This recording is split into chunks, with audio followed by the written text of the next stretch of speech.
When was the last time someone checked in on you and asked how you are really doing? Not the kind of how are you that people say as a greeting, not the polite version that expects the answer to be fine, but someone who actually stopped, looked at you, and genuinely wanted to know what was going on underneath the surface. Take a moment with that question. For some of you, an answer may come quickly, but for others, and I have a feeling I'm talking to more than a few of you right now, that question is harder to answer than it should be. Because there is a certain kind of woman who moves through life looking like she has it all together. She's composed, she's capable, she handles things, she doesn't complain, she doesn't ask for help, she doesn't let people see the cracks. And from the outside, she looks strong. But on the inside, she's often carrying something heavy that nobody around her fully sees. I know this woman well because in many ways, I am her. Welcome to 1-800 Gold Digger,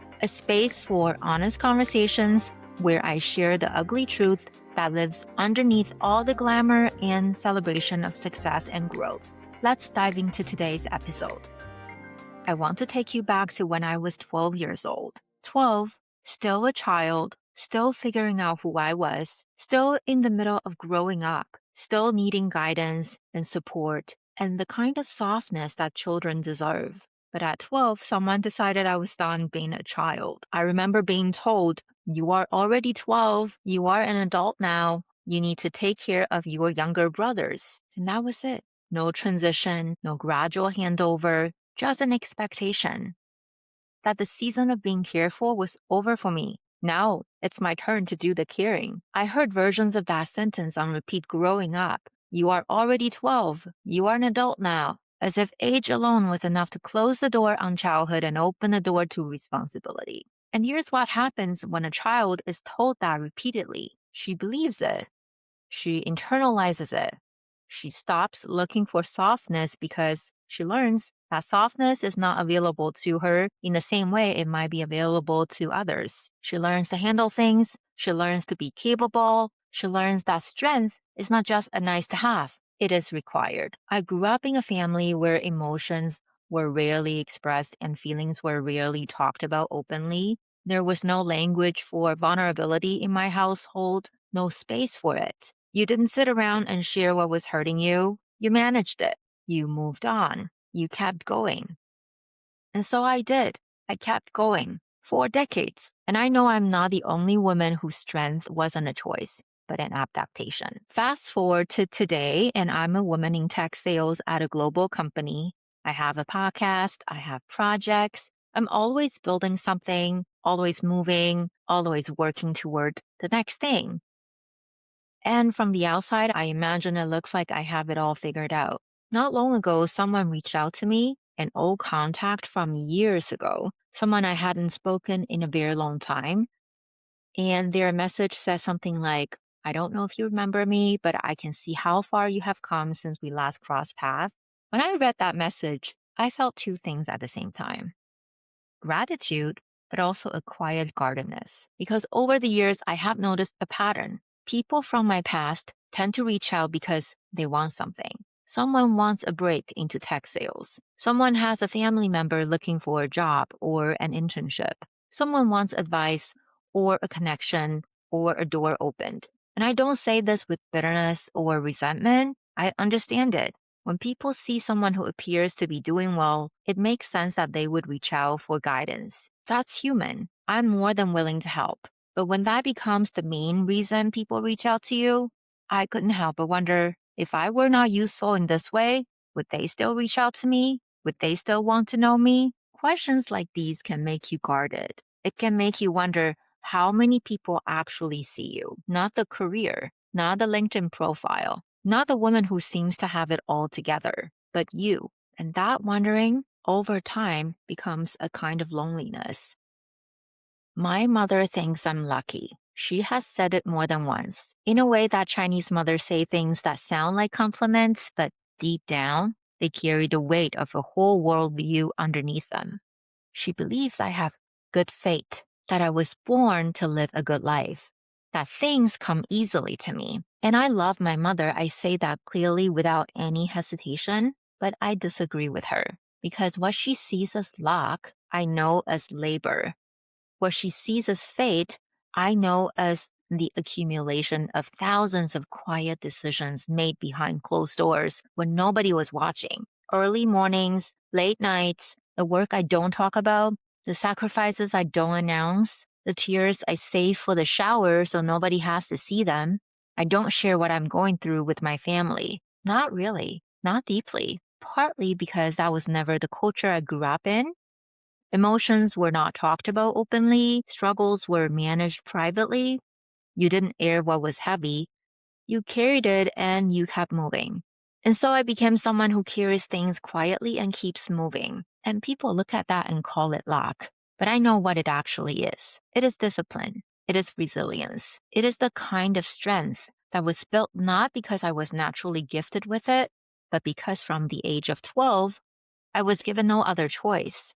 Here is what I don't often talk about: what it costs. Because strength has a price, and the price is not always visible to the people around you. Sometimes it is not even visible to yourself until you are standing in the shower at midnight, crying in a way you would never let anyone see, feeling the weight of everything you have been carrying finally come loose. I have done that more than once, and it's not always the shower at home in the quiet of the night. Early on in my career, there were moments at work too. Someone above me said something that landed hard, a comment from a manager that made me feel small, that made me feel like I wasn't enough, like my voice didn't matter. And at that stage of my journey, I didn't yet have the confidence or the tools to push back. I didn't know how to challenge something respectfully and hold my ground at the same time. But what I did know even then was that I wasn't going to let anyone see me. So I went to the bathroom, I found a stall, I let it out quietly, the way you do when the walls are thin and you are acutely aware that the world is just on the other side of that door. And then I stood at the mirror, composed myself, took a breath, and walked back out, back to the meetings, back to the calls, back to being the one who has it together. And there's something both releasing and deeply sad about those moments: the shower at midnight, the bathroom stall at work, the idea that the only places you feel safe enough to fall apart are the ones where the door locks and nobody can see you. But here's what I want you to notice about that version of me.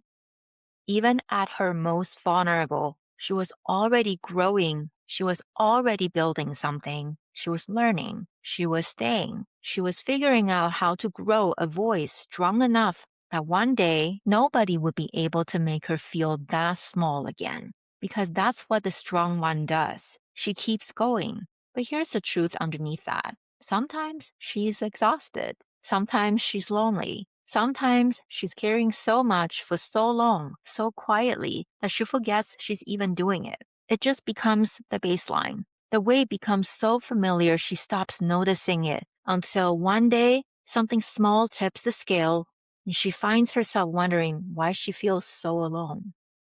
I have felt like I have no support system, and I say that as someone who's married, someone who has people in her life, someone who by most external measures is not alone.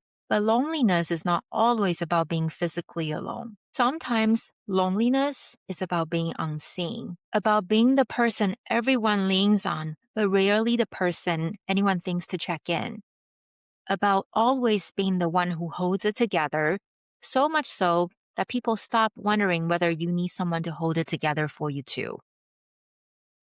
There is something I want to share carefully because I want to be clear about what I am and am not saying. I have a partner who loves me, and I'm grateful for that. But even in loving relationships, even in good marriages, there can be a gap between what we need and what gets noticed. And for women who have spent their whole lives appearing strong, that gap can feel wider than it actually is. What I have come to understand about myself is that I don't always know how to signal that I need support. Not because my husband is not willing to give it, but because I have spent so long being the one who manages everything that asking for help, even from someone who loves me, feels unfamiliar, almost uncomfortable. And I think a lot of women in strong, healthy relationships will understand exactly what I mean. It's not about the relationship being broken. It's about the pattern being so deeply ingrained that even the people closest to us sometimes cannot see past the strength to the person underneath it. Because strong women are not always good at asking for help, not because they're too proud, but because asking has never really felt like an option that was available to them. They learned early, sometimes as early as 12 years old, that they were the ones who gave support, not the one who received it. And unlearning that is one of the hardest things. I want to offer a thought on this because I think it's important. I don't think most women choose to become the strong one, not consciously, not deliberately. I think it happens because the world changes and women adapt. Think about how different life looks today compared to even a few decades ago. The idea of a single income supporting an entire family comfortably is largely gone for most people. Households are dual income now. The cost of living has changed everything.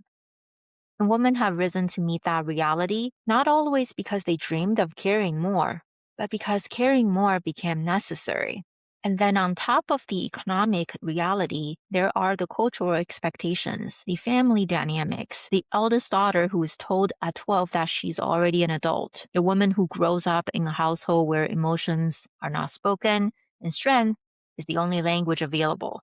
And so she becomes strong, not as a choice, as an adaptation. And there's nothing wrong with being strong. I want to be clear about that. Strength is something I'm proud of. It has carried me through things that would have broken a different version of me. But I think what we don't talk about enough is the difference between strength as a gift and strength as a burden, between choosing to be strong and having no other option, between being capable and being expected to be capable without anyone ever asking whether you are okay underneath all of it.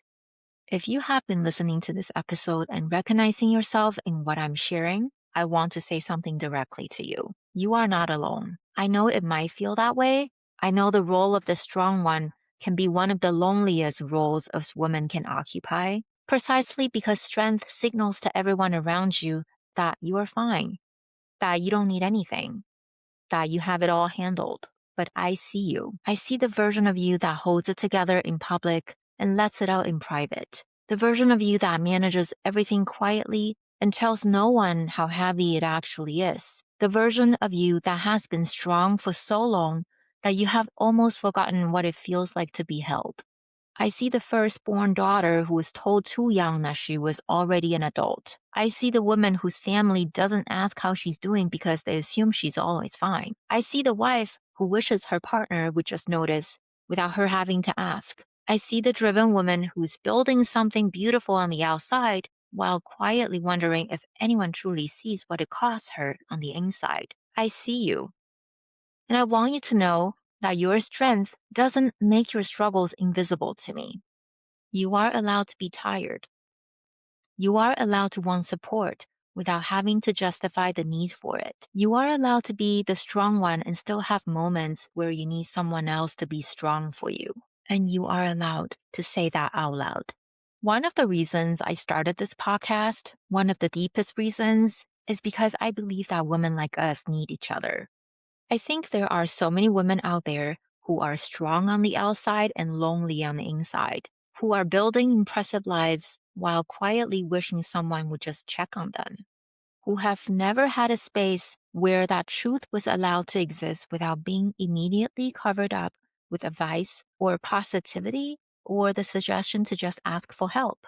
My goal with 1-800-GOLD Digger is to build that space, a community where driven women can be honest with each other, where we can carry each other's weight a little, where the strong ones can finally put something down, even if it's just for the length of a conversation, because we are stronger together than we are alone. And I think it's time we started acting like it. So this is my letter to you, to the woman who's always the one everyone calls when things fall apart, but rarely the one anyone calls just to check in.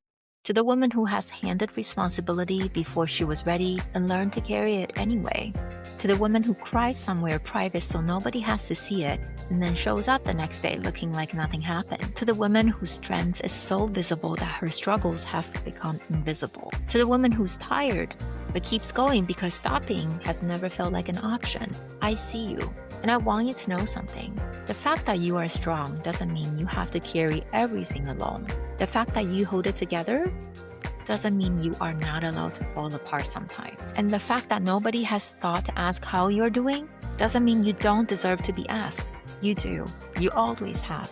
We got this. But more importantly, we got each other. If this episode felt like it was written for you, send it to another strong woman who needs to hear that she does not have to carry it all alone. This is 1-800-GOLD-DIGGER, and I will talk to you in the next episode.